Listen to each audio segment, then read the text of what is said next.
runtii waxay noo tahay farxad inaan soo booqanno aragno shaqada aad qabateen muddadii aad hal ku jirteen khaasatan kuwa tababarka sidoo kale salaan aan ka qaadanno cutubyada taliska ee guud shaqaan u nimid hordhicii weeye waxaan hadda halka u taagannahay iyo inaan aragno bal meesha ay wax marayaan khaasatan dhinaca tababarka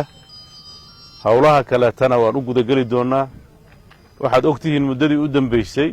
dawladdu waxay xoog saaraysay sidii ciidamada loo tayayn lahaa dhinacyadooda kala duwan haddii ahaan lahayd tababarkooda haddii ahaan lahayd mushaharooyinkooda haddii ahaan lahayd howlgelintooda dabcan waa hawl aad u ballaaran oo aan sahlanayn waxaanse ku faraxsanahay in qorshihii dawladdu ay wax ka qabsoomeen laguna guda jiro oo aan rajaynayno haddii ilaahay idmo hadafkii lalahaa in la gaaro oo ugu horrayso inay puntland hesho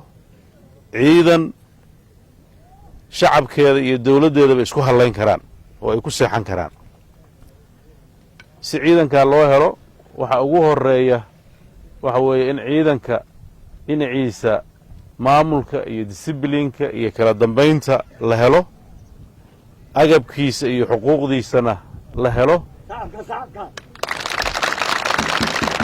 wixii intaa ka dambeeyana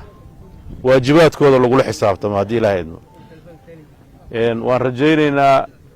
maalintii howlahan la bilaabay iyo maanta in wax la taaban karo oo muuqdo ay qabsoomeen laakiin haddana haddee inay fari ka qodnayn way muuqanaysaa oo hawshanna hor taalla baaxadday lahayd baa keenaysa waxaan aad uga mahad celinayaa saraakiishii hawshaas gacanta ku haysay iyo guddigii la taliyayaasha ahaa ee runtii gacanta weyn ka geystay qorshaha iyo dhiirigelinta iyo iskudubaridka waad og tihiin oo goobaha ciidamada iyo xeryaha ciidamada markaan xilka nimid inta dad ku sugnaan jiray aad bay u yarayd sidoo kale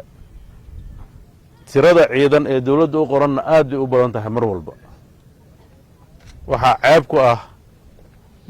dawlad puntland oo kale ah oo hadda amaamud iyo kicid ku jirta dalka intiisa kalena la rabo inay ku daydaan in ay wax naga qabyo yihiin ama wax naga khaldan yihiin qabyadu dhammaan mayso inay wax naga khaldan yihiin runtii ma aha wax wanaagsan puntland waxay hormuud u ahayd nidaamka dawladnimo ee hadda soomaaliya ka hana qaadaya wixii ka dambeeyey markii dawladdii dhexe dhacday nidaamkaasoo saldhigiisu ahaa nidaam federaal ah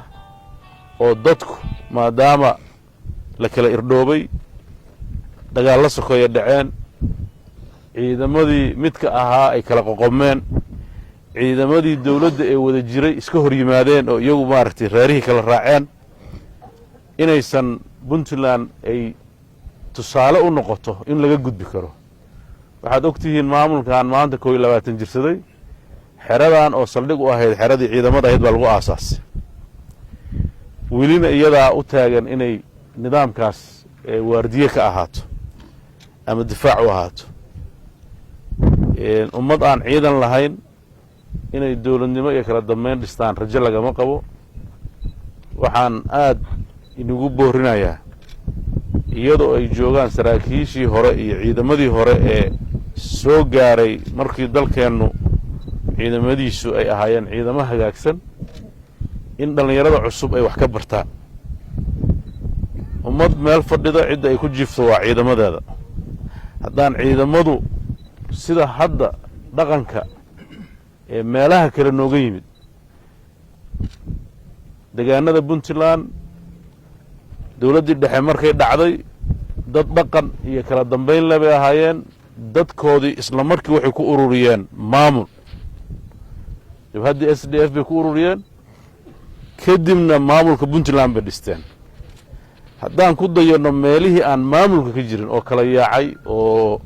ciidamadii ay isku noqdeen isu bedeleen qowlaysatada oo isku bedeleen waxaa luqadda ku soo kordhay la yidhahda mooryaanta oo nin walba wuxuu doono iska sameeyey oo kala dambaynta dhimitay oo shaqadii ciidan ay ku soo hartay in wax la dili karo keliya qoriga sida loo rido keliya inta kale aan la aqoon ciidanku ma aha macnihiisu inuu wax dilo macnihiisu waxa weeye inuu wax nooleeyo oo wax difaaco dagaalku waa oo xabadda ah waa waxa ugu dambeeya oo ciidamadu adeegsadaan ciidamadu waxay ka qayb qaataan horumarka dalka waxay ka qayb qaataan masiibooyinku markay dhacaan inay dadka u gurmadaan waxay ka qayb qaataan amniga guud inay ilaaliyaan waxay ka qayb qaataan nadaafadda dalkay ka qayb qaataan ciidamada adduunku sidaasay u shaqeeyaan maaha ciidamo dalal waxaa jira ciidamadooda si u galeen aan maalin nin waxaa dhici karta 40 sano 50 sano ciidan ku jiro maalin aan xabad ridin maxaa yeelay cadow wadamo waxaa jira degan oo dagaallo aysan ka dhexdhicin muddo dheer marka dabrid inuu u sameeyo mooyaane wax ku kallifaya aysan jirin laakiin annagu dalkeenna waa uu ka duwan yahay colaadaha ka jira deganaansho la'aan baa ka jirta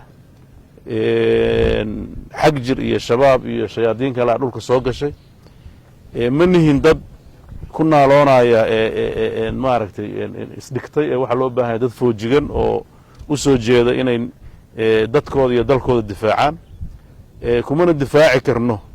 haddaynan nidaam yeelan madaxweyne ama taliyo ciidan ama dee qof ugama warqabi karo xaaladda dalka jirto sida dal looga warqabo waxa weeye in nidaam isku xihan la helaa oo qofba qof uu amarku siinayo si ilaa qofka ugu dambeeyo oo fulinayo ay u tagto marka runtii dhallinyaradii yaryarayd ee la rabay dalkan in ay iyagu ay gacanta ku dhigaan ayaa mararka qaarkood waxaa arkaynaa in dhibaato fara badan ay ka imaanayso oo lagu kari la'yahay nidaamka iyo kala dambaynta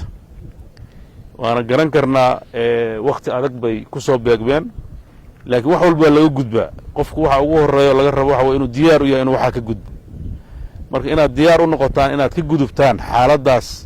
idinkuna aad ku jirtaan dalkuna uu ku jiro oo hore loo socdo waad og tihiin muddadii hadda la joogay waxaa dad fara badan oo ladan oo dalka joogaa waxay hadda nagu mucaaradayaan nagu laynayaan inaan mushaharooyinkiina idinka inii qaybin waad la socotaan soo maha ya dowladdu lacag ma bixisaa le lakin lacagtii inay baxda idinka mushaharkiina soo joogto ma heshaan taliya ya